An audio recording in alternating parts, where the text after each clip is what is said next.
As a clergyman, you can imagine how out of place I feel. I feel like a fish out of water, or maybe an owl out of the air. I was preaching in San Jose some time ago, and my friend Mark Kwame, who helped introduce me to this conference, brought several CEOs and leaders of some of the companies here in the Silicon Valley to have breakfast with me, or I with them. And I was so stimulated and had such, it was an eye-opening experience to hear them talk about the world that is yet to come through technology and science. I know that we're near the end of this conference, and some of you may be wondering why they have a speaker from the field of religion. Richard can answer that because he made that decision. But some years ago, I was on an elevator in Philadelphia coming down. I was to address a conference at a hotel. And on that elevator, a man said, "I hear Billy Graham is staying in this hotel." And another man looked in my direction and said, "Yes, there he is. He's on this elevator with us." And this man looked me up and down for about 10 seconds, and he said, "My, what an anticlimax."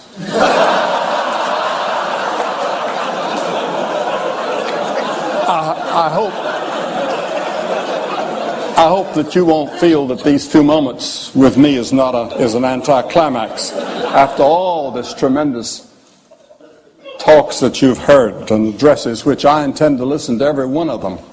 But I was on an airplane in the East some years ago, and the man sitting across the aisle from me was the mayor of Charlotte, North Carolina. His name was John Belk. Some of you would probably know him. And there was a drunk man on there. And he got up out of his seat 2 or 3 times, and he was making everybody upset by what he was trying to do. And he was slapping the stewardess and pinching her as she went by. And everybody was upset with him. And finally, John Belk said, "Do you know who's sitting here?" And the man said, "No, who?" He said, "It's Billy Graham, the preacher." He said, "You don't say." And he turned to me and he said, "Put her there." He said, "Your sermons have certainly helped me."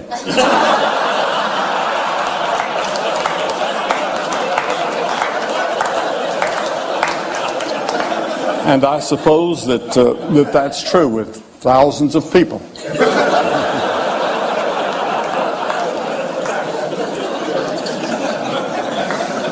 I know that as you have been peering into the future, and as we've heard some of it here tonight, I would like to live in that age and see what is going to be. But I won't, because I'm 80 years old. This is my 80th year. And I know that my time is brief. I have phlebitis at the moment in both legs. And that's the reason I had to have a little help in getting up here, because I have Parkinson's disease in addition to that. And some other problems that I won't talk about. But this is not the first time that we've had a technological revolution. We've had others. And there's one that I want to talk about. In one generation, the nation of the people of Israel had a tremendous and dramatic change that made them a great power in the Near East.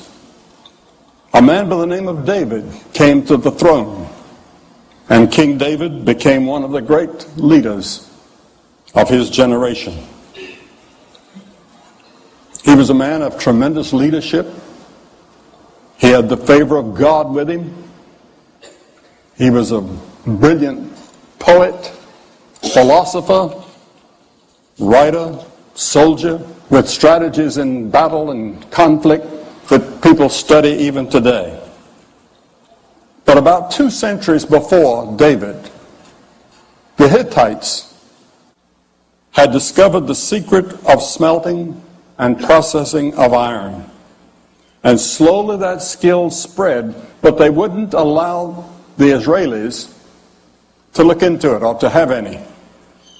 But David changed all of that. And he introduced the Iron Age to Israel. And the Bible says that David laid up great stores of iron, in which archaeologists have found that in present-day Palestine there are evidences of that generation. Now, instead of crude tools made of sticks and stones, Israel now had iron plows and sickles and hoes and military weapons. And in the course of one generation, Israel was completely changed. The introduction of iron in some ways had an impact, a little bit like the microchip has had on our generation.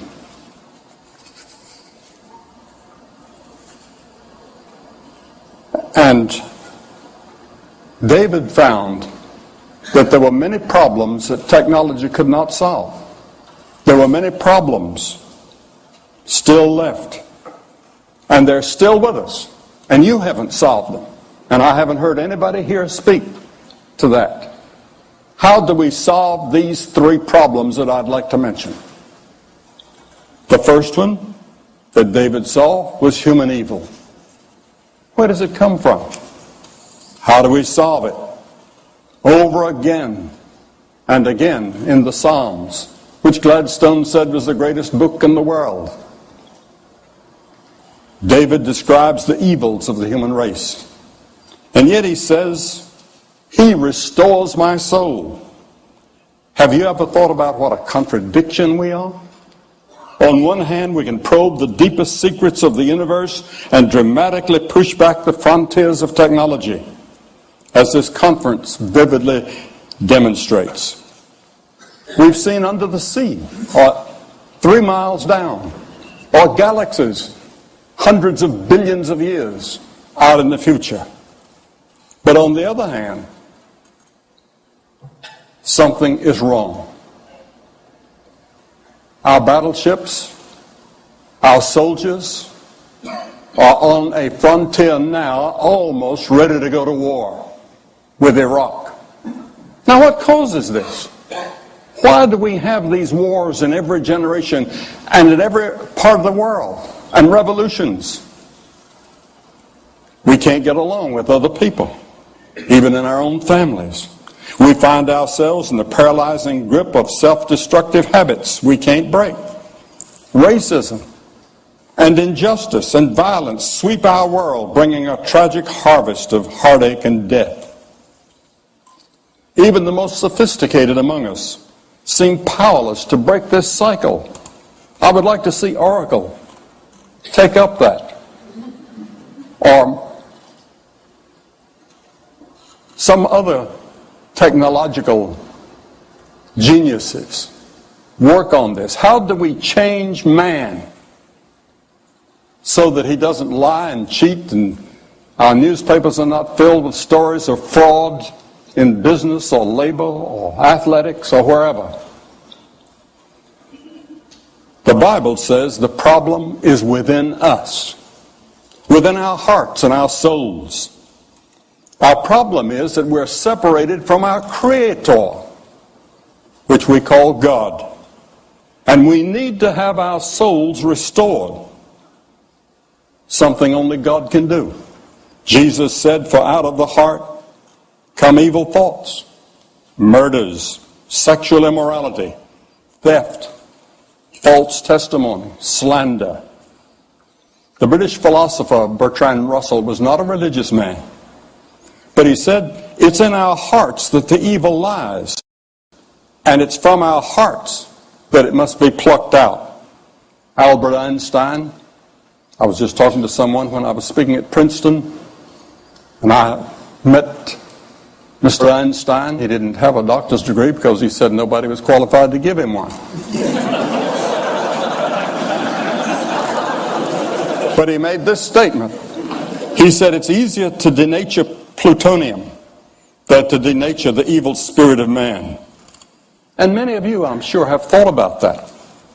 and puzzled over it. You've seen people take beneficial technological advances, such as the internet we've heard about tonight, and twist them into something corrupting. You've seen brilliant people devise computer viruses that bring down whole systems. The Oklahoma City bombing was simple technology, horribly used. The problem is not technology. The problem is the person or persons using it. King David said that he knew the depths of his own soul.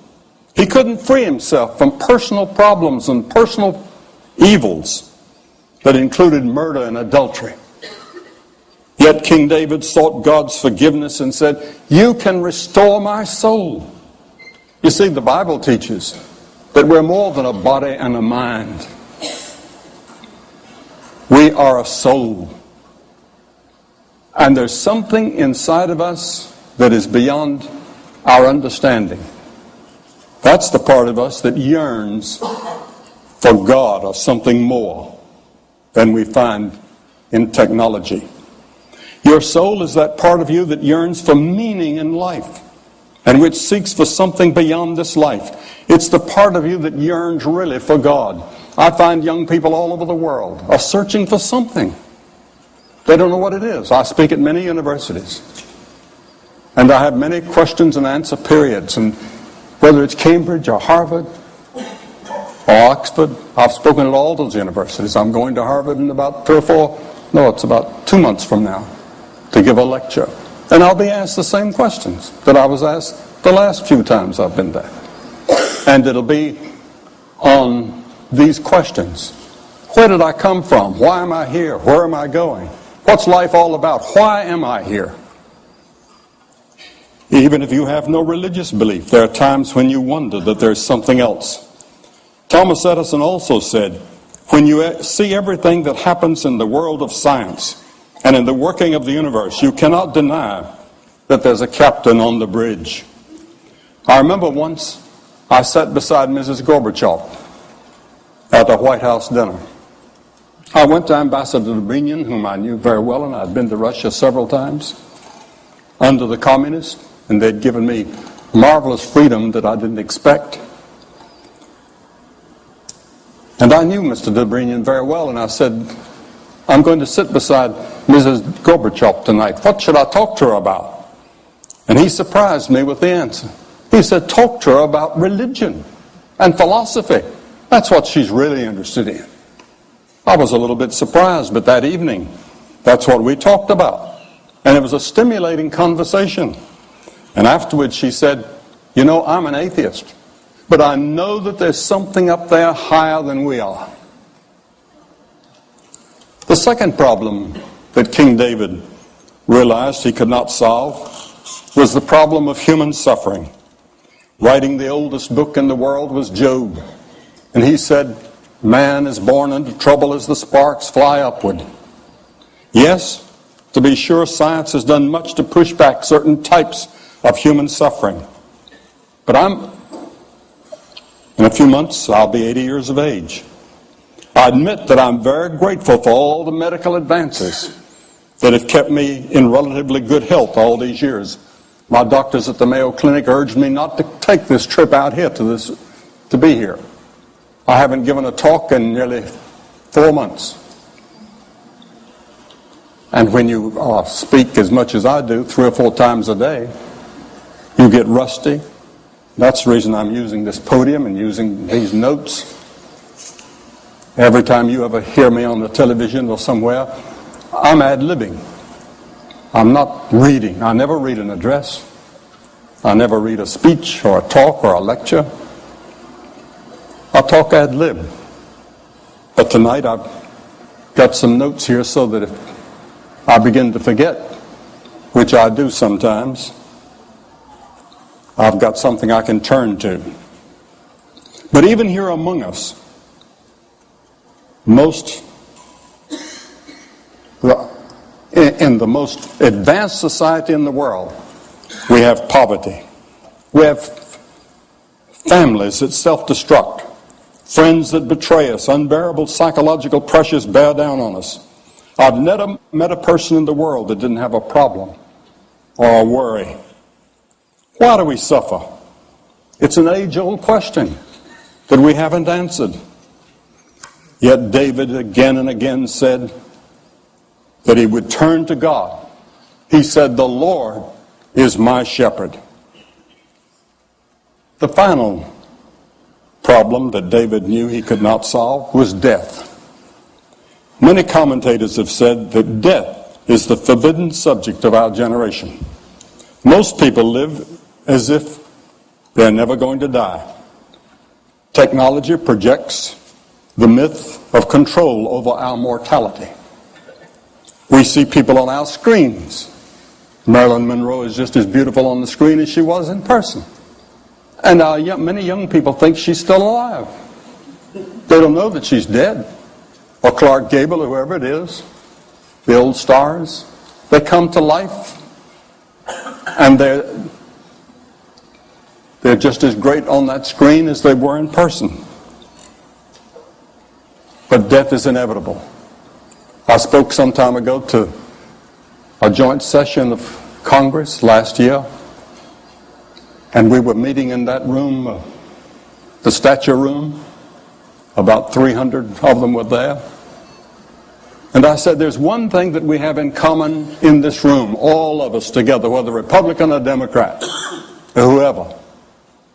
I said, we're all going to die. And we have that in common with all these great men of the past that are staring down at us. And it's often difficult for young people to understand that. It's difficult for them to understand that they're going to die. As the ancient writer of Ecclesiastes wrote, he said, there's every activity under heaven. There's a time to be born, and there's a time to die. I've stood at the deathbed of several famous people whom you would know. I've talked to them. I've seen them in those agonizing moments when they were scared to death. And yet, a few years earlier, death never crossed their mind. I talked to a woman this past week whose father was a famous doctor. She said he never thought of God, never talked about God, didn't believe in God. He was an atheist. But she said, as he came to die, he sat up in the side of the bed one day and he asked the nurse if he could see the chaplain. And he said for the first time in his life he thought about the inevitable and about God. Was there a God? A few years ago, a university student asked me, what is the greatest surprise in your life? And I said, the greatest surprise in my life is the brevity of life. It passes so fast. But it does not need to have to be that way. Werner von Braun, in the aftermath of World War II, concluded, quote, science and religion are not antagonists. On the contrary, they're sisters. He put it on a personal basis. I knew Dr. von Braun very well. And he said, speaking for myself, I can only say that the grandeur of the cosmos serves only to confirm a belief in the certainty of a creator. He also said, in our search to know God, I've come to believe that the life of Jesus Christ should be the focus of our efforts and inspiration. The reality of this life and his resurrection is the hope of mankind. I've done a lot of speaking in Germany and in France and in different parts of the world, 105 countries it's been my privilege to speak in. And I was invited one day to visit Chancellor Adenauer, who is looked upon as sort of the founder of modern Germany since the war. And he said to me, he said, young man, he said, do you believe in the resurrection of Jesus Christ? And I said, sir, I do. He said, so do I. He said, when I leave office, I'm going to spend my time writing a book on why Jesus Christ rose again and why it's so important to believe that. In one of his plays, Alexander Solzhenitsyn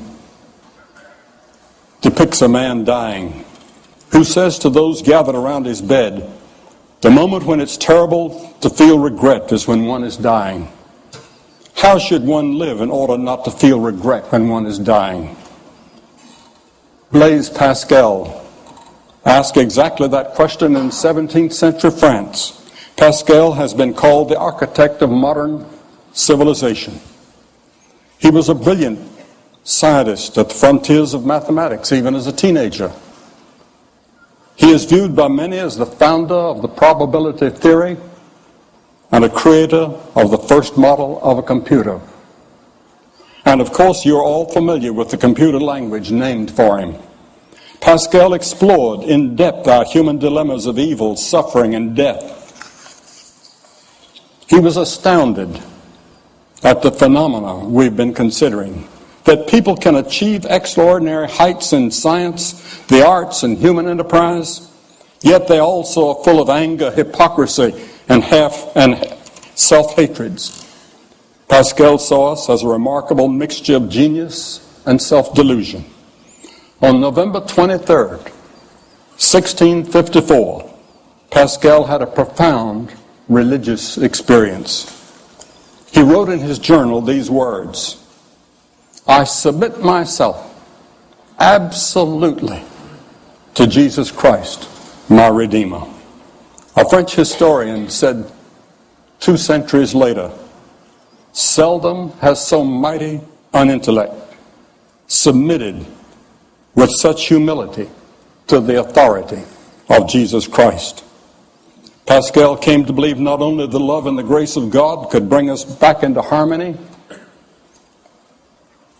but he believed that his own sins and failures could be forgiven, and that when he died, he would go to a place called heaven.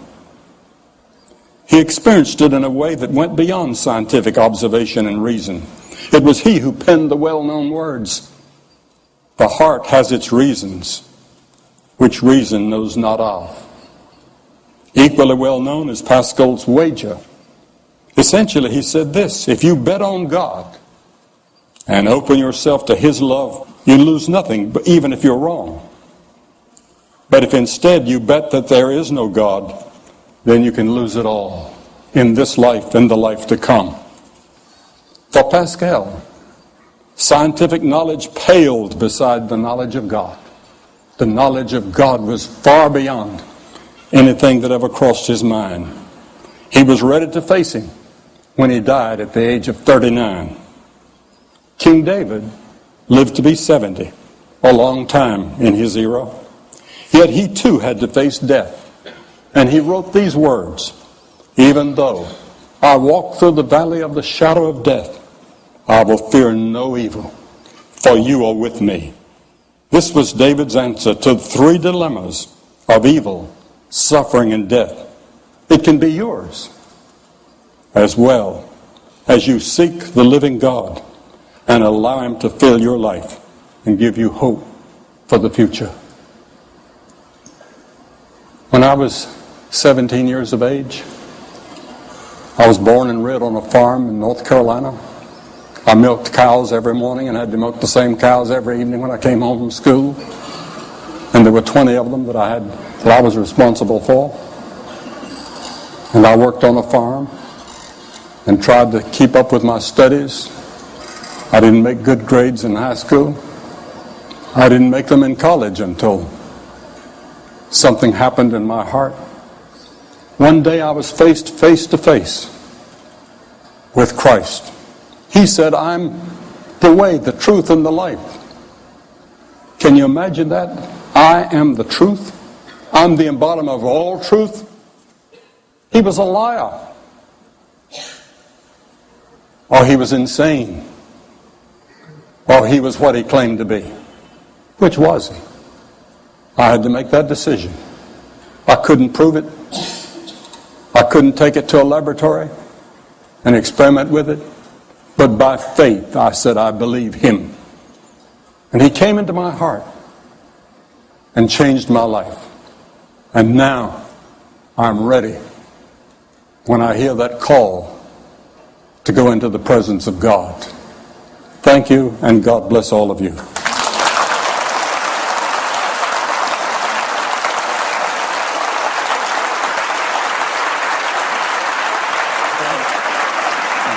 Thank you for the privilege. That's great. You did it. Thanks for having us.